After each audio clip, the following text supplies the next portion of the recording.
I am 79 years old. Most mornings now, when I wake up, the room is quiet in a way that feels final.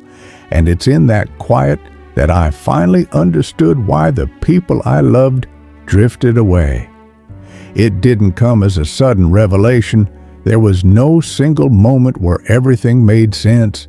It came slowly, like the light changing in a room you've lived in for decades, until one day you realize it's darker than it used to be. I don't have many mornings left. I know that now. My body reminds me in small, unremarkable ways. The stiffness when I sit up, the way my breath feels shallower than it once did. The calendar doesn't scare me anymore, but it does feel heavy. I'm not telling this because I want forgiveness or understanding. Most of the people I would need that from are gone or too far removed for it to matter. I'm saying it because I finally see the pattern of my life clearly. And patterns don't lie. For a long time, I thought people left because life pulled them away. Jobs, families, distance. I told myself that drifting apart was natural, unavoidable, something that happened to everyone if they lived long enough. That explanation was comforting. It allowed me to feel unlucky rather than responsible. But sitting here now, with more past than future, I can admit something I couldn't before. They didn't just drift. I slowly let go. When I was younger, in my 20s and 30s, I was not careless or cruel. That's important to say. I was earnest. I worked hard. I showed up where I thought I was supposed to show up. I believed deeply in being dependable, in doing what was expected, in building something solid so that later there would be time for everything else. I had routines, early mornings, long days, evenings where I was tired but proud of having earned that tiredness. I came home and talked about work because it felt safe and concrete. Numbers, schedules, plans for the next week. When someone wanted more from me than that, I didn't refuse outright. I postponed. Not now, I'd say. Soon. After this project. After this busy season. After things settled down. Things never settled down. People would tell me about their days, their worries, their small joys. I listened, but only halfway. My mind was already moving ahead, sorting responsibilities, rehearsing tomorrow. I didn't notice how often I checked the clock while they were talking. I didn't hear the pauses where they were waiting for me to ask more. I thought being there physically was enough. Sitting at the same table, sleeping in the same bed, sharing the same address. Presence felt optional, something extra for when there was time. Years passed like that, quietly, respectably. Friends invited me places and I declined because I was tired or busy or because staying home felt easier. I told myself I'd make it up to them later. Family members called and sometimes I let it go to voicemail, planning to call back when I could give it my full attention. Sometimes I never did. I didn't feel the losses as they were happening. That's the strange part. There was no pain sharp enough to warn me, just a gradual thinning, a little less laughter, longer gaps between conversations, fewer invitations. I noticed, but I didn't panic. I assumed closeness could always be resumed, like picking up a book you'd set down. In my 40s, I started to feel important. People relied on me.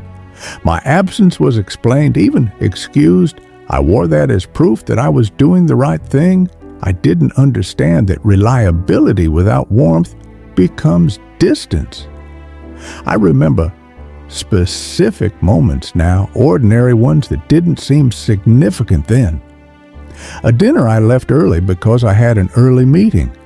A conversation I cut short because I was distracted. A birthday card I meant to write, but didn't. None of these felt like betrayals. They felt harmless, necessary even. Regret didn't announce itself. It crept in later, disguised as confusion. Why don't they call anymore? Why don't they tell me things? Why do I feel like I'm hearing about their lives secondhand? I never asked those questions out loud. I answered them privately in ways that protected my pride. People get busy, I thought. People change. What I didn't consider was that relationships don't survive on intention alone. They require a kind of attention I treated as expendable. The first loss that shook me wasn't dramatic. A friend I'd known since my 20s stopped returning my calls. At first I was annoyed, then embarrassed.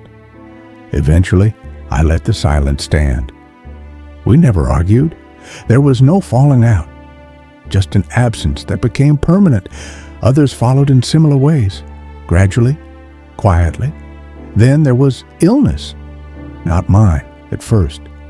Someone I loved became sick, and suddenly, time was no longer abstract. Visits mattered. Conversations mattered.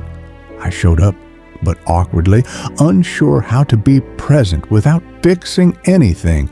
I filled the space with practical help and careful optimism.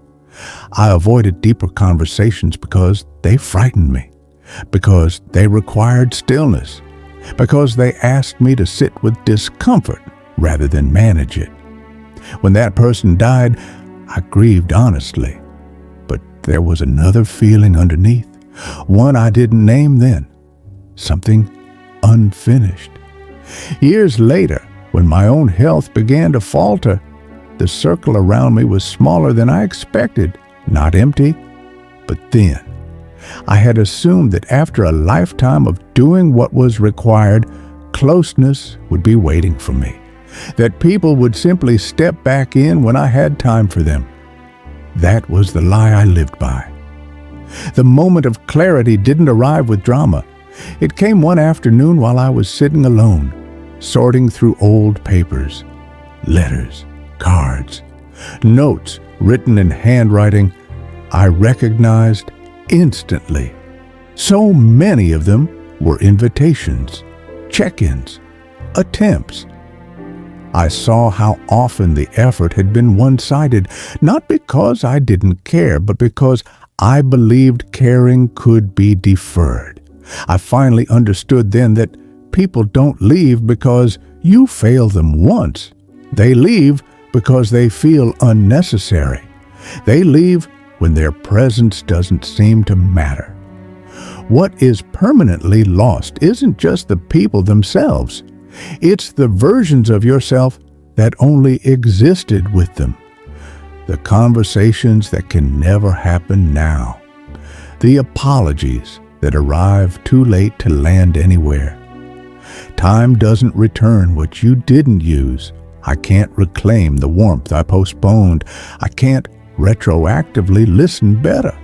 I can't show up for moments that have already passed into memory. There are names I still think about, faces that appear unexpectedly when I'm tired. I wonder what they would say to me now, if anything. Some of them might forgive me, some might not. Most likely, they've moved on in ways that no longer include me. That's the part people don't like to talk about. Being less remembered than you expected. I thought a full life meant being indispensable. I know now it means being felt. If you're listening to this, I'm not asking you to change anything. I don't believe in instructions at this age.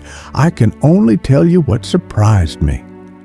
It wasn't the big mistakes that hollowed things out. It was the small, reasonable delays. The confidence that there would always be time to come back and do it properly. There isn't.